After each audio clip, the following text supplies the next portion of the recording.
Hello, আসসালামু আলাইকুম। আমি মাহিত মুন্না। আপনারা সবাই কেমন আছেন? আশা করি সবাই ভালো আছেন। আজকে আমি সিএসএস বক্স সাইজিং নিয়ে একটু আলোচনা করব। সিএসএস বক্স সাইজিংটা কিন্তু আমাদের ওয়েবসাইটের লেআউটের জন্য অনেক বেশি গুরুত্বপূর্ণ। তো এই সিএসএস লেয়ারটাকে আমরা এখন চেষ্টা করব বিএস কোডের মাধ্যমে দেখানোর। তো ভিডিও কন্টিনিউ করুন এবং দেখতে থাকুন। তো প্রথমে আমি একটি ফোল্ডার ক্রিয়েট করলাম, তার মধ্যে একটি ইমেজ নেওয়া আছে। আচ্ছা, ফোল্ডারকে আমি ওপেন করব, ওপেন উইথ বিএস কোড। ওকে, তারপর এখানে আমি একটা HTML ফাইল নেব, ইন্ডেক্স ডট HTML। আচ্ছা, এরপরে আমি নিব সিএসএস স্টাইল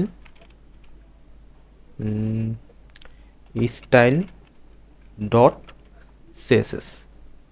ওকে, ডান। এখন HTML এর এখানে আমি HTML এর বয়লার প্লেট যেটা আছে এটাকে নিয়ে নিলাম এবং টাইটেলের এখানে আমি দিয়ে দিলাম যে বক্স সাইজিং, যেহেতু টপিকটা হচ্ছে box sizing. Box sizing, box sizing, CSS box sizing. Okay, আচ্ছা। তো এখন বডির মধ্যে আমি একটি ডিভ নিয়ে নিলাম। ডিভের একটি ক্লাস দিয়ে দিই, প্যারেন্ট, PARENT, প্যারেন্ট। আচ্ছা, প্যারেন্ট ডিভের মধ্যে আমি আরেকটা ডিভ নিব। এই ডিভের নাম দিব হচ্ছে চাইল্ড। ক্লাসের মধ্যে দিব চাইল্ড, CHILD, চাইল্ড। আচ্ছা, এখন এই চাইল্ড ডিভের মধ্যে আমি প্রথমে নিলাম H3 হেডার ট্যাগ। এর মধ্যে আমি লিখলাম মাহিত মুন্না এবং তার নিচে আমি নিলাম H4, এখানে লিখলাম ওয়েব ডেভেলপার। আচ্ছা, তার নিচে নেব একটি ইমেজ ট্যাগ, আর ইমেজ ট্যাগের মধ্যে আপনারা জানেন যে SRC নিতে হয় এবং এর মধ্যে আমরা ইমেজের নামটা, আমি ইমেজের নাম হচ্ছে এটা। আচ্ছা, CRP ইমেজটা নিলাম এবং ইমেজ ট্যাগের মধ্যে আমাদের অল্টার ট্যাগ ইউজ করতে হয়। অল্টার ট্যাগের মধ্যে আমি দিয়ে দিলাম মাহিত মুন্না। আচ্ছা, এখন দেখি তো আমাদের লেআউটটা কীরকম। আচ্ছা, লেআউটটা এরকম হলো। ওকে, এখন এই যে আমাদের যে প্যারেন্ট ডিভ আছে, প্যারেন্ট ডিভের মধ্যে যে চাইল্ড ডিভ আছে এবং চাইল্ড ডিভের মধ্যে আমার একটা H3, একটা H4 এবং একটি ইমেজ। তো এই চাইল্ডটাকে আমি ডুপ্লিকেট করে নিই, একবার, দুইবার। আচ্ছা, এখন দেখেন আমার ওয়েবসাইটের লেআউটটা এরকম। আচ্ছা, এখন এটাকে আমরা সিএসএস দিয়ে স্টাইলিং করে ট্রাই করব। তো সিএসএস দিয়ে স্টাইলিং করার জন্য আমাদের সিএসএসটাকে HTML এর সাথে লিঙ্ক আপ করতে হয়। তো সিএসএসটাকে HTML এর সাথে লিঙ্ক আপ করার জন্য আমাদের এই যে হেডের মধ্যে লিখতে হবে লিঙ্ক এবং relation, STYL style, style sheet. এরপর href, এখানে স্টাইল ডট সিএসএস, মানে আমাদের সিএসএস ফাইলের নামটা এখানে লিখতে হয়। কোনটা? এই যে এটা। এখন চেক করি যে আমার এই সিএসএসটা পেলো কিনা। হ্যাঁ, HTML এর সাথে সিএসএসটা পেলো কিনা। তো সেটা চেক করার জন্য আমরা এখানে লিখব বডি ব্যাকগ্রাউন্ড কালার ব্ল্যাক। হ্যাঁ, আমার সিএসএসটা পেয়েছে। তো এখন আমরা সিম্পলি ডিজাইন করার ট্রাই করব। তো প্রথমে আমি বডিতে প্যাডিং 0 দিয়ে দিলাম। আচ্ছা, এরপর আমাদের যে প্যারেন্ট ডিপ ছিল এটাকে নিয়ে নিলাম, ক্লাসটা কপি করে নিলাম। এরপর আপনারা জানেন যে ক্লাস সিএসএসে ক্লাস অ্যাড করার জন্য আমাদের আগে একটি ডট দিতে হয় এবং কন্ট্রোল ভি। আচ্ছা, এরপর এখান থেকে আমরা এখন ডিজাইন করব। তো প্রথমে আমার এই যে টেক্সটগুলো আছে এগুলোকে আমি টেক্সট অ্যালাইন সেন্টার করে দিই, সেন্টার। আচ্ছা, টেক্সট অ্যালাইন সেন্টার, ওকে। এরপর আমি দিই ফন্ট সাইজ 15 পিক্সেল, এরকম হলো। এখানে আর ডিজাইন করবো না, আমি এখন ধরবো হলো চাইল্ড চাইল্ডটাকে ধরলাম, কপি করলাম, সিএসএসে আসলাম। আসার পর এখানে আমি চাইল্ডে একটি ব্যাকগ্রাউন্ড দিই, ব্যাকগ্রাউন্ড কালার ব্ল্যাক, ওকে। এখন চাইল্ডে তো ব্যাকগ্রাউন্ডগুলো আমার ব্ল্যাক আছে, আমার তো লেখাগুলো চলে গেল না। তো লেখার জন্য এখানে আমি যদি দিই এই ফন্ট না, শুধু কালার হোয়াইট, আচ্ছা এরকম হলো, ওকে। এরপর আমি চাচ্ছি আমার যে 3টি ডিপ, হ্যাঁ, এই ডিপগুলোর মধ্যে প্যাডিং দিতে। আমি প্যাডিং দিয়ে দিই 1%। আচ্ছা, এরকম হলো। বর্ডার দিয়ে দেব 1 পিক্সেল সলিড এবং কালার দিলাম রেড। আচ্ছা, এরকম হলো। আমি এখন ইমেজটাকে একটু ধরি, ইমেজটাকে উপর থেকে ধরি। ইমেজটাকে আমি সিম্পলি বলে দিলাম যে তোমার উইথ হবে 50%, হ্যাঁ 50%,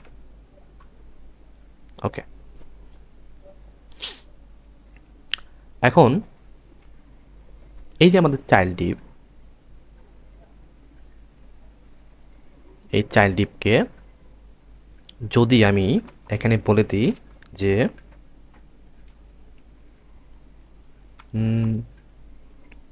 ফ্লোট লেফট এবং ফ্লোট লেফট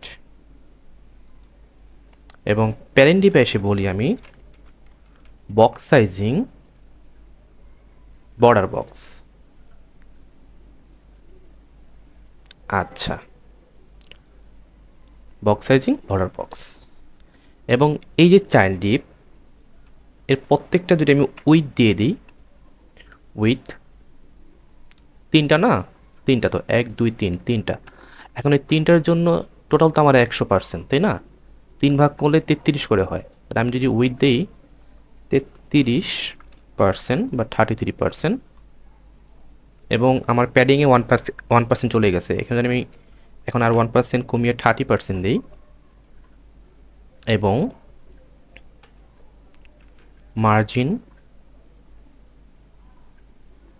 বটম 5 পিক্সেল,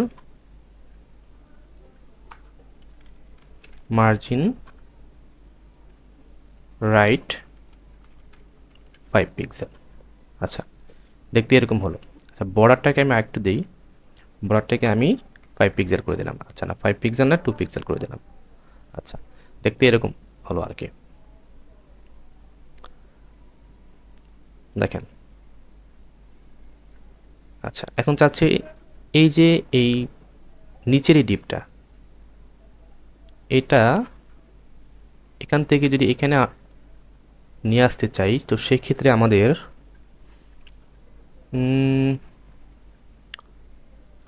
এখানে যদি 31% করে দিই, হচ্ছে না। 2% no. Text line centre, font size 15 pixel, colour border box 30%, background colour padding 1%। আচ্ছা, 1% থেকে যদি এটা কেটে দেই এবং এটাকে 31 অর 30, হ্যাঁ এবার হয়েছে।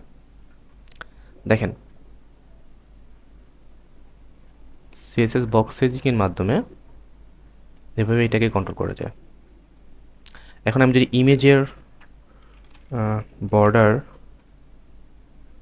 রেডিয়াস 100 পিক্সেল করে দিই এবং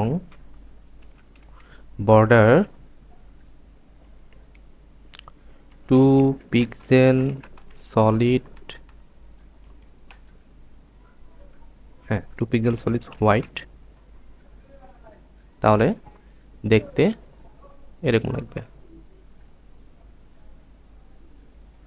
আচ্ছা,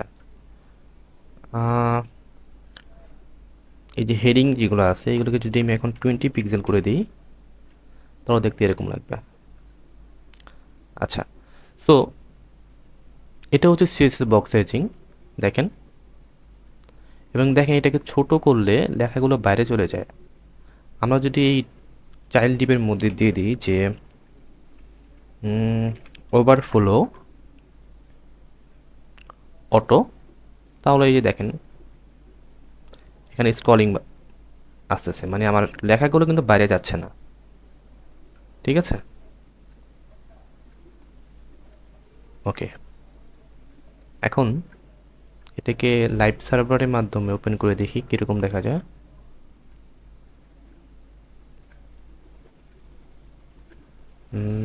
আচ্ছা, ইমেজের বর্ডারটাকে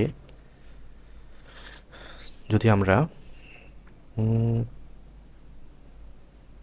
ইমেজ বর্ডার, আচ্ছা উইথ হাইট, হাইট যদি দেই 50%, দেন এটাকে লুকতে কীরকম দেখা যায়? It's not looking good. Okay, আমরা কি ইমেজটাকে 50 পিক্সেল না 100 পিক্সেল, নো 150 পিক্সেল এবং হাইটটাকেও 150 পিক্সেল করে দিই। আশা করি এবার প্রবলেম হবে না।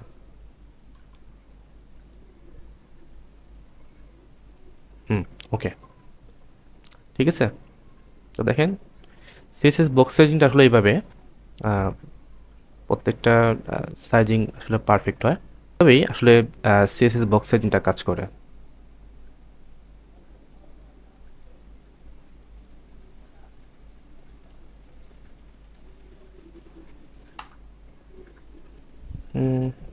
ভিডিওটি যদি ভালো লাগে লাইক, কমেন্ট এবং শেয়ার করবেন, আর অনুরোধ সাবস্ক্রাইব করতে ভুলবেন না। ঠিক আছে, ভালো থাকুন। আসসালামু আলাইকুম।